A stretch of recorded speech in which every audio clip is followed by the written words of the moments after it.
is no perfect teenager anyway. I wish parents can just understand this, that there is no perfect teenager anyway. Because in the first place, we as parents were not perfect. So how do we expect to have perfect teenagers? They don't exist anyway. This is Ella Glory Guyenga, and I'm welcoming you to my transformative journey into teens coaching and mentoring. A confession to make.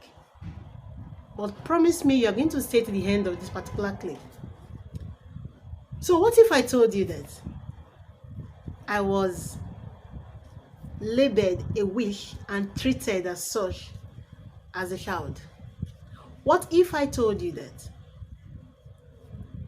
I became an adult at a mere age of 10 years? What if I told you that I went through my teenage years without a parent and a supportive adult? Do you know I escaped being raped on several occasions? Do you know I practically saw myself through secondary school? Do you know I was psychologically, emotionally, and physically abused throughout my adolescent years? My childhood traumatizing experiences and memories took so much toll on me that it affected my self-worth, my self-esteem. I started seeking for external validation to make myself better. I seek for attention, I seek for affection.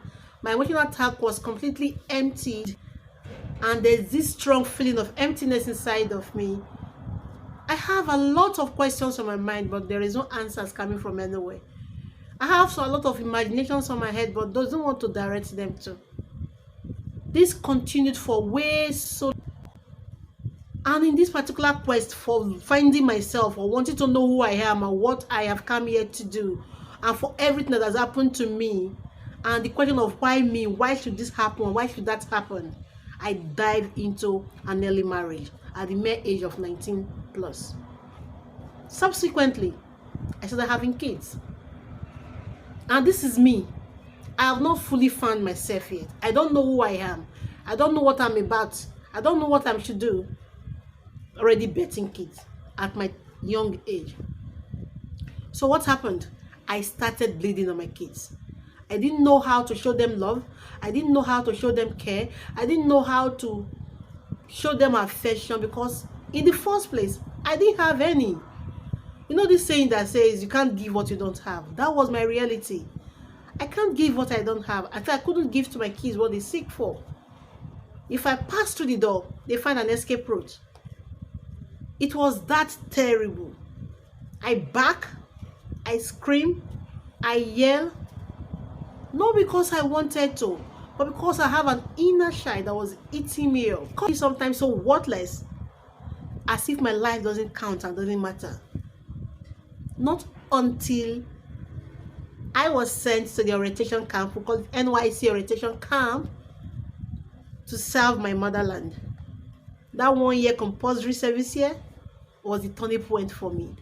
On the orientation camp, we were exposed to 5 days capacity building workshop. It was optional for people to enlist. I enlisted, no one knowing what I was going for. And I think that was my first major workshop as a full-grown, that is what, young adult. I cannot say I'm an adult then, young adult, because I was still in my early 20s. So in that capacity workshop, I had a mentorship because I discovered the root to my personal struggles, a lot of my personal struggles. It was, the workshop was focusing on family and community life reorientation, family dynamics, conflicts in the family, conflict resolution. We was talking on personal life skills, was talking on values, was talking on parental upbringing, and it's as if they're just relating and painting my story to me again. So that mental shift I got, the profound knowledge I got, the information I got for that capacity building was not the beginning point of my impact journey. I started working on myself. I started working and implementing those strategies with my kids, and I started seeing positive changes I've been seeking for a long time. And that marks the beginning of my journey into personal development. books. I went into spiritual books. I went for a lot of workshop, even outside my state, both paid and free. I was just consuming content, consuming information, consuming knowledge. I become a voracious seeker of knowledge. I consumed them. I became better myself, and I started giving out to others. So my journey into teens coaching and mentoring started when I started going to secondary schools, talking to them on the assembly ground, going to youth-based organization, talking to them, speaking, having speaking engagement with them, answering questions, sharing my stories. My story is, if I can make it without a parental guidance in this fact, because I grew up a ghetto. When they say ghetto, ghetto. I will always say maybe Ajegula is even learning. Ajegula in Lagos. I grew up in a ghetto where you always ask yourself, can anything good come from Nazareth? Can anything good come from this place? That is the places we have homes for hoodlums, home for touts, home for the ghost smokers, home for prostitutes. All manner of human beings can be found in that particular vicinity and environment I grew up in. And do not forget, there was no mother, there was no father. So there was no supportive adult. So I have the chances to go that path, to toy that route. But thanks to God, I'm here. So what am I trying to say? This is a call out to parents of teenagers and preteens that the teenage years should not be left unattended to. The fact that you pay school fees, the fact that you provide food, shelter, and clothing doesn't make you a parent. Those are just the preambles. They are the peripheries. They are not actually what counts the most. And I have come to discover over my 20 plus years of working with teenagers, young adults, as a tutor, as a parent, as a coach, and as a mentor, that this is the particular demographic that is well neglected the most. And they are the ones that needed the most attention.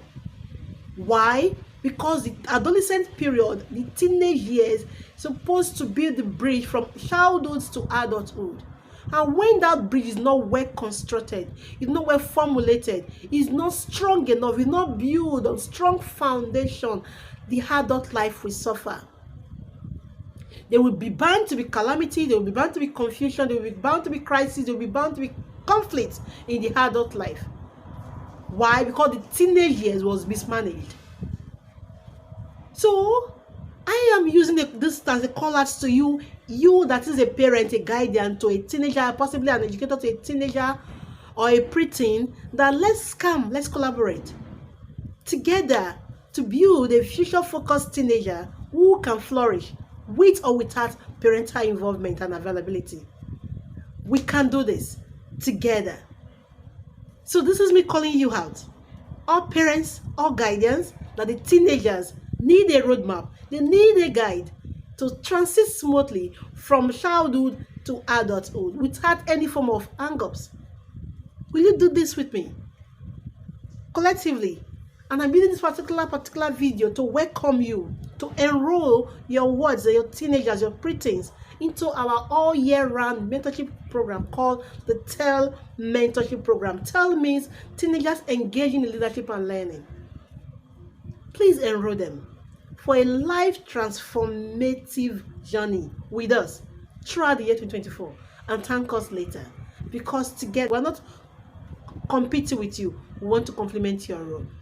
Because many parents are so scared and clueless of how to help their teens, how to go about them. Because of that, some misjudge them, some judge them, some label them, some call them names, and all manner of things have been done with them and to them because we don't understand them.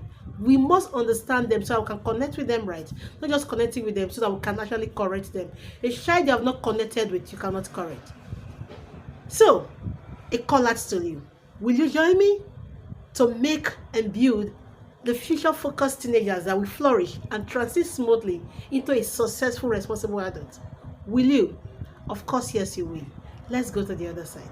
Thank you.